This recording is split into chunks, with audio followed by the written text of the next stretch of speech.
السلام عليكم ورحمة الله وبركاته. نحمده ونصلي على رسوله الكريم. أما بعد فأعوذ بالله من الشيطان الرجيم. بسم الله الرحمن الرحيم.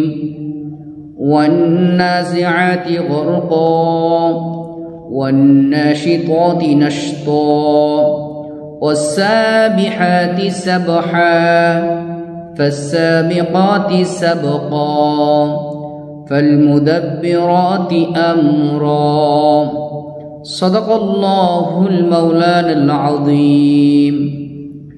সম্মানিত দিনী ভাই ও বোনেরা, আপনারা সকলেই কেমন আছেন? আশা করি আল্লাহ সুবহানাহু ওয়া তাআলার রহমতে সকলেই ভালো আছেন।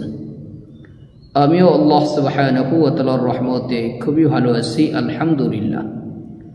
সম্মানিত দিনী ভাই বোনেরা, আজকে আপনাদের মাঝে একটি গুরুত্বপূর্ণ আমল নিয়ে আসলাম।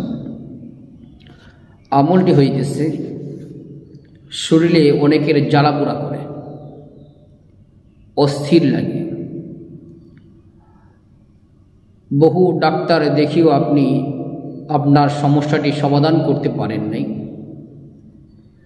এজন্য আজকে আপনাদের মাঝে দুইটি আমলের কথা বলবো, যে দুইটি আমল থেকে যে কোনো একটা আমল যদি আপনি করতে পারেন, ইনশাআল্লাহ কোরআনের বরকতে, কোরআনের মুআজিজায় আল্লাহ সুবহানাহু ওয়া তাআলা আপনার এই সমস্যা সমাধান করবেন। যাদের শরীরে প্রচুর জ্বালাপোড়া করে, তারা প্রথমে আপনি জমজমের পানি সংগ্রহ করবেন। জমজমের পানি সংগ্রহ করে আপনি নিজে আমল করতে পারেন, অথবা আপনার পরিচিত ভালো একজন নেককার পরহেজগার ব্যক্তিও আমল করিতে পারেন। একটি কথা মনে রাখবেন, ঝাড় ফুঁকের বিষয়, যে যত বেশি পরহেজগার হবে তার ঝাড় ফুঁকগুলো তত বেশি উপকারী হবে।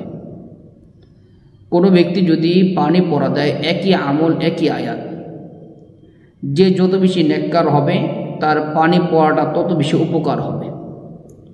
সেক্ষেত্রে আপনি চেষ্টা করবেন ভালো একজন নেককার পরহেজগার ব্যক্তি দিয়ে আমল করে নেওয়ার জন্য। যদি এমন কাউকে না পান, তাহলে আপনি নিজে নিজে আমল করবেন।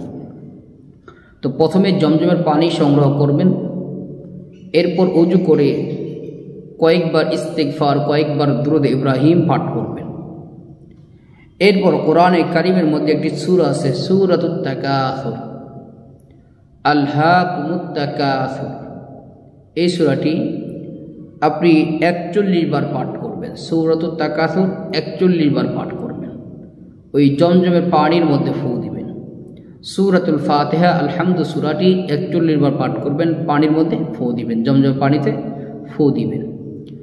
এরপর সূরায়ে ফালাক, সূরায়ে নাস 21 বার করে পাঠ করবেন, পানির মধ্যে ফু দিবেন।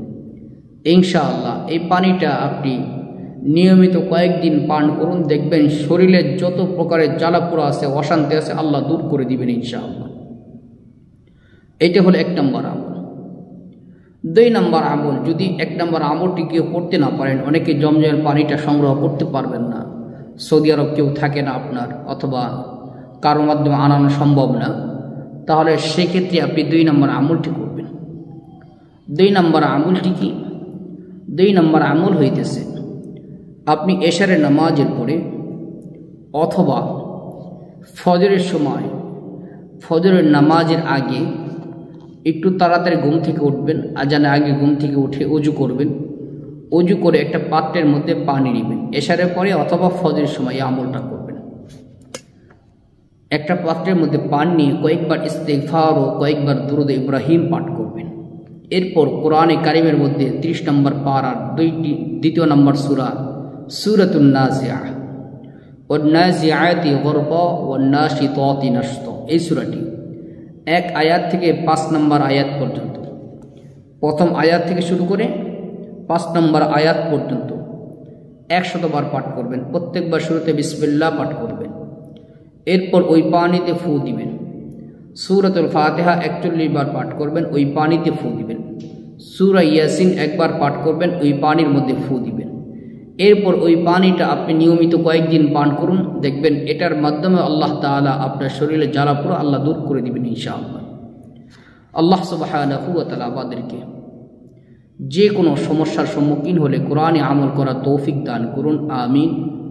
আসসালামু আলাইকুম ওয়া রাহমাতুল্লাহি ওয়া বারাকাতুহু।